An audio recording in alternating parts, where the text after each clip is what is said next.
Welcome to NCERT +1 and +2 Physics. അപ്പോൾ നമ്മൾ NCERT Exercise Problems of Work Energy and Power ആണ് നോക്കിക്കൊണ്ടിരുന്നത്. അപ്പം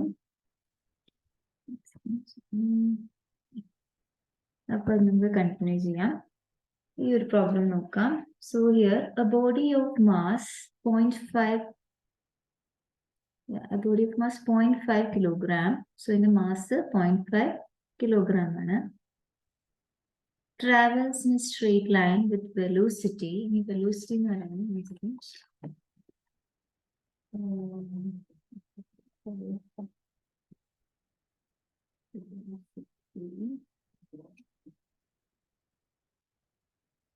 printing അവിടെ നമ്മൾ എഴുതിയപ്പോൾ ഉണ്ടായ വ്യത്യാസമാണ്. It travels with velocity that should be read as ax3/2 അല്ല, it is ax power 3/2. ഇവിടെ എയുടെ വാല്യൂ ഹിയർ a is ഇവിടുത്തെ a എന്ന് പറയുന്നത് 5 meter 5 meter raised to -12 second raised to -1. The work done by net force during its displacement from x equal to 0 to x equal to 2 meters is what?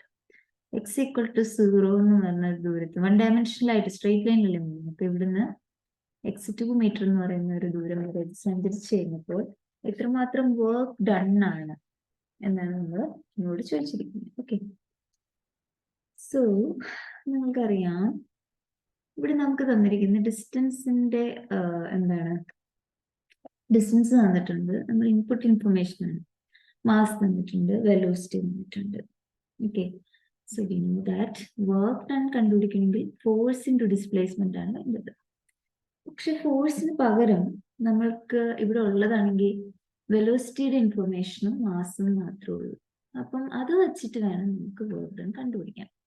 So ഇവിടെ work done force into displacement ആണ്, പക്ഷെ force തന്നിട്ടില്ലാത്തതുകൊണ്ട് നമുക്ക് അതിനെ കുറിച്ച് അറിയുന്നില്ല. എന്നാൽ velocity ഇൻഫർമേഷനും ഡിസ്പ്ലേസ്മെന്റും ഉള്ളത് കൊണ്ട് തന്നെ ഇവിടെ നമുക്ക് വർക്ക് എനർജി തിയറം ഇൻവോക്ക് ചെയ്യാം. അപ്പൊ നമുക്കറിയാം work done is equal to change in kinetic energy. അതായിരുന്നല്ലോ work energy theorem. Work done by force is change in kinetic energy. So നമുക്ക് ചേഞ്ച് ഇൻ കൈനറ്റിക് എനർജി കണ്ടുപിടിക്കാം. That is what kinetic energy final minus kinetic energy initial.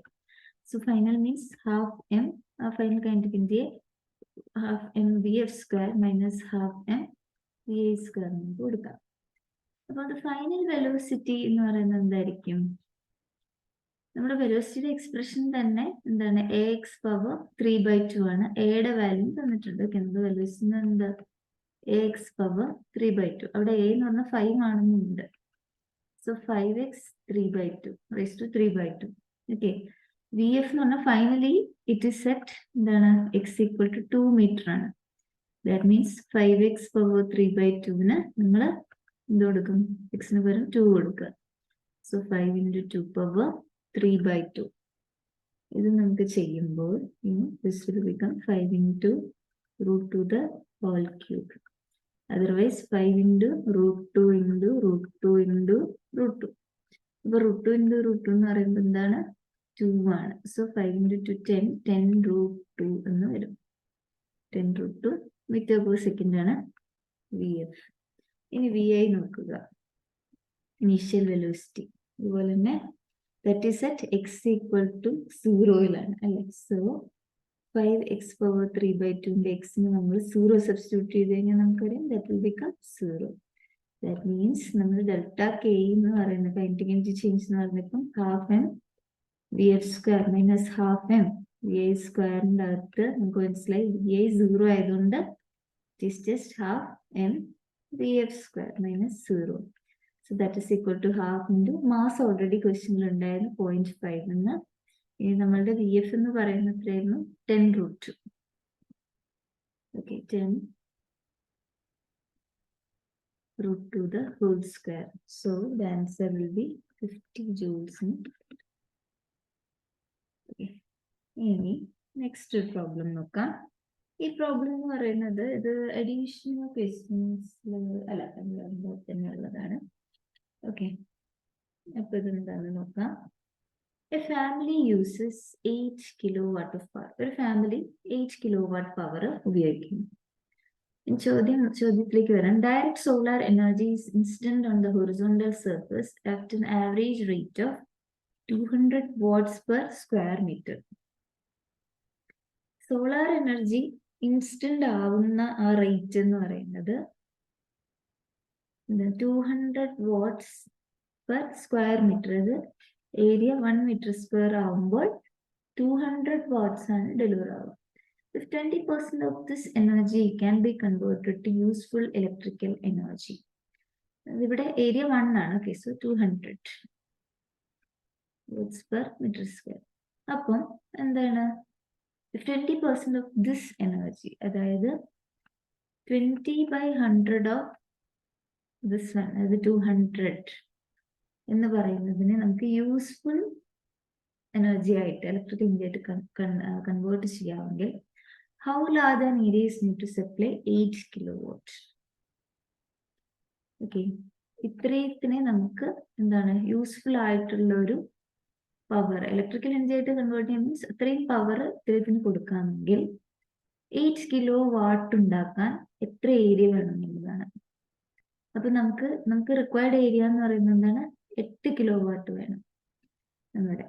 And എത്ര area വേണം, അത് ഇത് per square മീറ്ററിനാണ്. അപ്പം 8 kilowatt ഉണ്ടാക്കണമെങ്കിൽ ഉണ്ടാവേണ്ട area means that is 20/100 into 200. ഇത് പെർ 1 മീറ്റർ സ്ക്വയർ ആണ്. അപ്പൊ എത്ര ഏരിയ ആണ് നമുക്ക് അറിയില്ല. ഏരിയ ഇസ് ഈക്വൽ ടു നമ്മുടെ ഔട്ട്പുട്ട് കിട്ടുന്ന 8 kilowatt.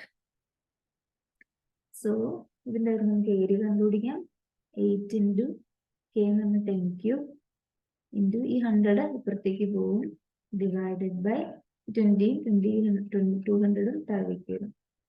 So area required is 200 metre square. ഇത്രയും ഏരിയ ഉള്ള ഒരു സോളാർ പ്ലേറ്റ് വേണം 8 kilowatts എനർജി സപ്ലൈ ചെയ്യാൻ. നമുക്ക് നെക്സ്റ്റ് പ്രോബ്ലം നോക്കാം. അഡീഷണൽ ക്വസ്റ്റ്യൻ്റെ പ്രോബ്ലം ആണ്. Which of the following potential energy curves, ഇവിടെ potential energy curves ആണ് തന്നിരിക്കുന്നത്. The potential energy as a function of distance cannot possibly describe the elastic collision of two billiard balls എന്നാണ് ചോദിച്ചിരിക്കുന്നത്. രണ്ട് ബില്ലിയഡ് ബോൾസിന്റെ കൊളീഷന് accurate ആയിട്ട് describe ചെയ്യാൻ പറ്റാത്ത ഗ്രാഫ് ഏതാണ്? Here R is the distance between the center of the balls. ബോൾസിന്റെ centre എന്ന് പറയുമ്പോൾ നമ്മളിപ്പോ ബോൾസ് ഇങ്ങനെയാണെങ്കിൽ ടച്ച് ചെയ്തിരിക്കുകയാണെങ്കിൽ ഈ ഒരു ഡിസ്റ്റൻസ് ആണ് R. ഓക്കെ, സെന്ററുകൾ തമ്മിലുള്ള ഡിസ്റ്റൻസ് ആണ് R. ഇങ്ങനെ പറയാൻ പറ്റില്ല, അത് distance between the centre of the two balls. ഇപ്പൊ ഈ ബോൾ ഇങ്ങനെ ഇരിക്കുകയാണ്, ഈ ബോൾ ഇങ്ങനെ ഇരിക്കുകയാണെങ്കിൽ ഇതിന്റെ സെന്ററിൽ നിന്ന് ഇതിന്റെ സെന്ററിലേക്കുള്ള ഈ ഡിസ്റ്റൻസ് ആണ് R. ഓക്കെ, ആൻഡ് ഇവിടെ നമുക്ക് R എന്ന് പറഞ്ഞൊരു സംഭവമുണ്ട്. R means capital R, obviously it is the radius of the ball. ബോളിന്റെ റേഡിയസ് ആണ് capital R. Small r distance between the centre of the balls ആണ്. ആൻഡ് ഇപ്പൊ രണ്ട് മാസസ് തമ്മിലുള്ള പൊട്ടൻഷ്യൽ എനർജിയുടെ റിലേഷൻ എന്ന് പറയുന്നത് ഷെയർസ് എ ഇൻവേഴ്സ് റിലേഷൻഷിപ്പ്. ഇതായിരിക്കും എൻ്റെ relationship. Potential energy of system of two masses it is inversely proportional to the separation distance between them. അപ്പൊ അതുകൊണ്ട് തന്നെ നമുക്ക് എന്ത് വരും, ഇത് പൊട്ടൻഷ്യൽ എനർജി ആണല്ലോ. അപ്പം ഈ പൊട്ടൻഷ്യൽ എനർജി കൂടും ഈ സെപ്പറേഷൻ ഡിസ്റ്റൻസ് കുറയുമ്പോൾ. അപ്പൊ അതാണ് എൻ്റെ first rule. Okay, potential energy അത്. സോ ഈ ഡിസ്റ്റൻസ് കുറയുക എന്ന് പറയുമ്പോൾ എന്താണ്, ഡിസ്റ്റൻസ് കുറഞ്ഞു പറഞ്ഞാൽ ഇപ്പൊ ടച്ച് ചെയ്യുന്ന രണ്ട് ബോൾസും ടച്ച് ചെയ്യുന്ന കേസിലാവുമ്പോഴത്തേക്കും ഡിസ്റ്റൻസ് വളരുന്നു. Potential energy maximum. Okay, potential energy maximum. Okay, ഇപ്പം അവരുടെ ഡിസ്റ്റൻസ് കുറയുമ്പോൾ പൊട്ടൻഷ്യൽ എനർജി കൂടും.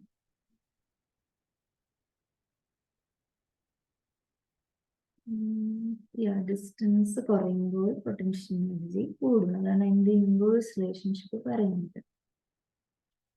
Okay, so 1 second. അപ്പം എന്താണ്, ഇപ്പം നമ്മുടെ പൊട്ടൻഷ്യൽ എനർജി ഡിസ്റ്റൻസ് കുറയുമ്പോൾ പൊട്ടൻഷ്യൽ എനർജി കൂടുകയായിരിക്കും. ഓക്കെ, അപ്പം ഈ എന്താണ് V of R is equal to, അത് ആർ എന്ന് പറയുന്നത് 2r ആകുമ്പോൾ, അത് നമ്മളുടെ ആർ, അത് ഡിസ്റ്റൻസ് എന്ന് പറയുന്നത്, distance between the two balls എന്ന് പറയുന്നത് 6 ആകുമ്പോൾ, അതായത് ഈ ആർ എന്ന് പറയുന്നത് ഈ കേസിൽ 2r ആണ്. When it comes in contact. അപ്പം ഇങ്ങനെ കോണ്ടാക്റ്റിൽ എത്തുന്ന സമയത്ത് നമുക്കറിയാം V of R should be 0 അല്ലെ. ഇൻ കോണ്ടാക്ട് ആകുമ്പോൾ അവിടെ ദാറ്റ് മീൻസ് റെസ്റ്റ് പൊസിഷനിൽ നമുക്കറിയാവുന്ന കാര്യം V of R should be 0. അപ്പം ഈ രണ്ട് കാര്യങ്ങൾ, അതായത് പൊട്ടൻഷ്യൽ എനർജി കൂടുമ്പോൾ ആർ കുറയണം, മനസ്സിലായി? അതാണ് relationship. According to this relationship, potential energy കൂടുമ്പോൾ അത് ആർ കുറയുമ്പോൾ പൊട്ടൻഷ്യൽ എനർജി കൂടണം. അല്ലെങ്കിൽ നമുക്കിപ്പം വരച്ചിരിക്കുന്ന ഈ ഗ്രാഫുകളെല്ലാം ആർ കൂടുന്ന രീതിയിൽ, ഇപ്പൊ നമുക്ക് ഇതിന് ഇങ്ങനെ ചിന്തിച്ചാൽ മതി, അത് ആർ കൂടുമ്പോൾ പൊട്ടൻഷ്യൽ എനർജി കുറയണം. അത് ഇങ്ങോട്ടുള്ള ഈ ഡിസ്റ്റൻസ് കൂടുമ്പോഴേക്കും പൊട്ടൻഷ്യൽ എനർജിയുടെ ഗ്രാഫ് കുറഞ്ഞു വരുന്ന ഒരു ഗ്രാഫ് എവിടെയാണോ അത് ശ്രദ്ധിക്കാം. രണ്ടാമത്തെ കാര്യം പറഞ്ഞാൽ കോണ്ടാക്ട് ചെയ്യുമ്പോൾ നമുക്കറിയാം V of R should be 0. അത് ആർ 2r എന്ന് പറഞ്ഞൊരു പോയിന്റിൽ എത്തുമ്പോഴാണ് കോണ്ടാക്ട് ആണ് നിർമ്മിച്ചിട്ടുണ്ടായത്. ആ സമയത്ത് വി ഓഫ് ആർ 0 ആയിരിക്കണം. അപ്പം നമുക്ക് ഈ രണ്ടാമത്തെ കണ്ടീഷൻ ഏതൊക്കെ ഗ്രാഫ് സെർവ് ചെയ്യുന്നു നോക്കാം. അങ്ങനെയാണെങ്കിൽ മാത്രമേ, ഈ രണ്ട് കണ്ടീഷൻ സെർവ് ചെയ്ത് കഴിഞ്ഞാൽ മാത്രമേ നമുക്ക് എന്താ പറയാ, ഇലാസ്റ്റിക് കൊളീഷൻ അവര് എന്താ പറയാ, പോസിബിളി ഡിസ്ക്രൈബ് ചെയ്യാൻ പറ്റുന്ന ഗ്രാഫ് ഏതാണെന്ന് കണ്ടുപിടിക്കാൻ പറ്റുള്ളൂ. ഓക്കെ, സോ അപ്പോൾ നമുക്ക് ഇവിടെ നോക്കാം. ആർ 2r ആവുന്ന ഈ കേസിൽ ഇവിടെ വി ഓഫ് ആർ 0 ആയിട്ടുണ്ട് അല്ലെ. ഈ പോയിന്റിൽ വി ഓഫ് ആർ 0 ആണ്. ഇവിടെ 2rന്റെ കേസിൽ എന്താ പറയുന്നത്, വി ഓഫ് ആറിനൊരു വാല്യൂ ഉണ്ട്. സോ ഈ ഗ്രാഫ് പറ്റത്തില്ല, ഇത് നമുക്ക് കൺസിഡർ ചെയ്യാം. പിന്നെ എന്താണ് 3, ഇത് നമുക്ക് ഇവിടെയും 2r ആകുമ്പോൾ വി ഓഫ് ആറിന്റെ ഇവിടുത്തെ വാല്യൂ എത്രയാണ്, 0 ആണ്. വി ഓഫ് ആർ ഇവിടെയും 0 ആണ് അല്ലെ. ഇത് നമുക്ക് കൺസിഡർ ചെയ്യാം. അപ്പോൾ എന്താണ് ഇനി ഇവിടെ നോക്കുക, ഇവിടെ വി ഓഫ് ആർ 2r ആകുമ്പോൾ വി ഓഫ് ആർ 0 വരുന്നുണ്ട്. അപ്പൊ ഇത് കൺസിഡർ ചെയ്യാം.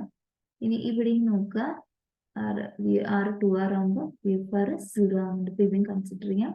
ഇവിടെ ആറ് വി ഓഫ് ആർ ആകുമ്പോൾ ആർ 2r ആകുമ്പോൾ വി ഓഫ് ആർ 0 ആകുന്നില്ല. സോ നമുക്ക് കൺസിഡർ ചെയ്യേണ്ട 1, 2, 3, 4 ഗ്രാഫുള്ളൂ. ഇത് രണ്ടും നമുക്ക് റൂൾ ഔട്ട് ചെയ്യാം. അപ്പൊ നോക്കൂ,